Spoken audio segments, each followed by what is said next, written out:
Everyone, আমার আরও একটা মিনি ব্লগে তোমাদের সবাইকে আরও একবার ওয়েলকাম। এখন ঘড়িতে বাজে মাত্র 7:20 আর আমি আর ভাই বেরিয়ে পড়েছি স্টেশন যাওয়ার উদ্দেশ্যে। আমাদের ট্রেন কিন্তু 7:45-এ। তাহলে চলো তাড়াতাড়ি করে টোটো ধরে স্টেশনে পৌঁছাই, তারপরে তোমাদের সাথে দেখা হচ্ছে। সো আমরা কিন্তু ট্রেন পেয়েও গেছি আর নেমেও পড়েছি ব্যান্ডেল জাংশনে। আচ্ছা, এবার তোমরা বলো তো, তোমরা কি আইডিয়া করতে পারছো যে ব্যান্ডেলে কেন নামলাম বা কোথায় যাওয়ার জন্য ব্যান্ডেলে নামলাম? ব্যান্ডেলে কিন্তু বেশ কিছু জায়গা আছে যেগুলো খুবই সুন্দর আর ঘোরার জন্য একদম পারফেক্ট। সেই জন্যই কিন্তু আমরা আজকে ঘুরতে বেরিয়েছি সবাই মিলে। আশা করি এবার তোমরা আইডিয়া করতে পারছো যে আমি কোথায় যেতে চলেছি। আর যারা এখন আইডিয়া করতে পারছো না, তাদের জন্য আমার এই ব্লগটা পুরোটা দেখতে হবে। দেখো, ফার্স্ট অফ অল আমাদের ট্রেনে কিন্তু প্রায় 3 ঘন্টা মতো লেগেছে।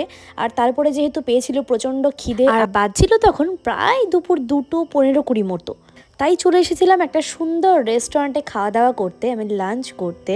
তো লাঞ্চেও আর কি বিরিয়ানি ছাড়া তো কোনো কথাই হবে না। যত খাবারই দেখি না কেন, বিরিয়ানির প্রতি কিন্তু টানটা আমার সারা জীবন রয়ে যাবে। এই যে আমার দুটো ভাই, ওদেরকে নিয়ে একসাথে বসে পড়লাম খেতে। আর সিরিয়াসলি বলছি গাইস, বিরিয়ানিটা জাস্ট অসাধারণ ছিল। আমরা তো আইডিয়াই করতে পারিনি যে বাইরে গিয়েও এত সুন্দর বিরিয়ানি পাবো। আর বিরিয়ানির সাথে ছিল এখানে নান রুটি আর ছিল চিকেনের কোনো একটা আইটেম। তো দারুণ করে খাওয়া দাওয়া করে আমরা কিন্তু এবার যাব ঘোরার উদ্দেশ্যে। তবে আমার মতন কারা কারা আছো যে ফুচকার বিরিয়ানির প্রতি পাগল, চটপট কমেন্ট করে জানাও দেখি। যাদের সাথে দেখা হবে তাদেরকে কিন্তু অবশ্যই আমি বিরিয়ানি খাওয়াবো। তারপরে আর কি, কোল্ড ড্রিঙ্কস তো খেতেই হবে, যেহেতু গরম পড়েছে। গরম মানেই তো জল কম, কোল্ড ড্রিঙ্কস বেশি। যাই হোক, তো চলো এবার তাহলে যাওয়া যাক আমাদের ডেস্টিনেশনে। তো এই যে ফাইনালি আমরা চলে এসেছি। কারা কারা এসেছো তারা তো নিশ্চয়ই ওপেন গেটটা দেখেই বুঝতে পারছো। আর যারা আসোনি তারা কিন্তু অবশ্যই এসো, দারুণ লাগবে।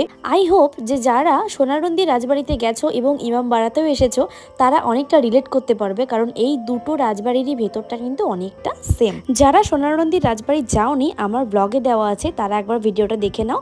তো আশা করি তোমরা রিলেট করতে পারবে। তো চলো এবার তোমাদেরকে ঘুরে দেখাই যে ইমামবাড়ার ভেতরটা কেমন বা কতটা সুন্দর।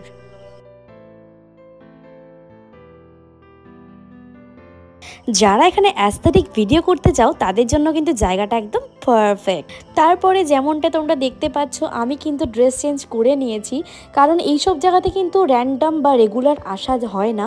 মানে হয়তো বছরে একবার বা হয়তো কয়েক বছরে একবার আসা হয়, সেই জন্য ভিডিও করব না, ছবি তুলব না, ওই একই ড্রেস পরে একটা অন্যরকম ব্যাপার আমার ভালো লাগে না। যার জন্য আমি কিন্তু এখানে সুন্দর একটা 3 পিস পরে নিয়েছি। আর এবার কিন্তু ভিডিও, রিলস অনেক কিছুই হবে।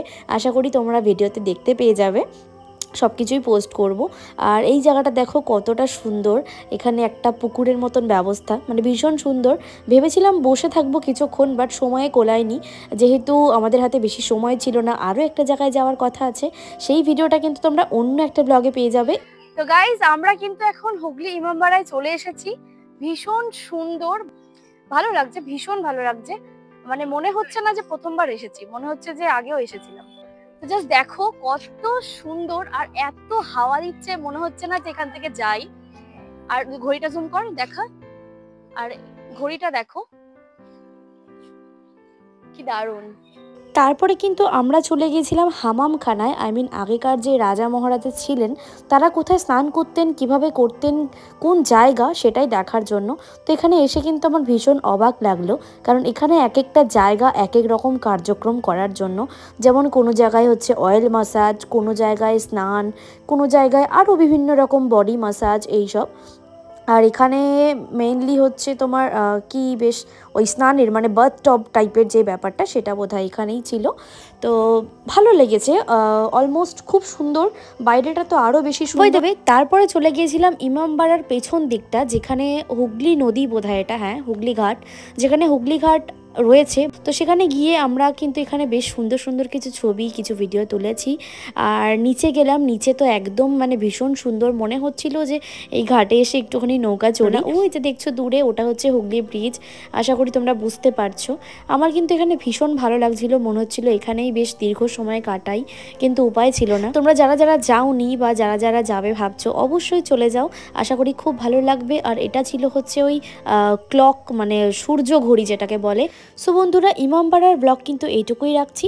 নেক্সট যে জায়গায় ঘুরতে গেছিলাম সেই ব্লগ তোমরা খুব তাড়াতাড়ি পেয়ে যাবে। জানিও ভিডিওটা কেমন লাগলো, আর আমার ভিডিও ভালো লাগলে অবশ্যই চ্যানেলটা সাবস্ক্রাইব করে দিও।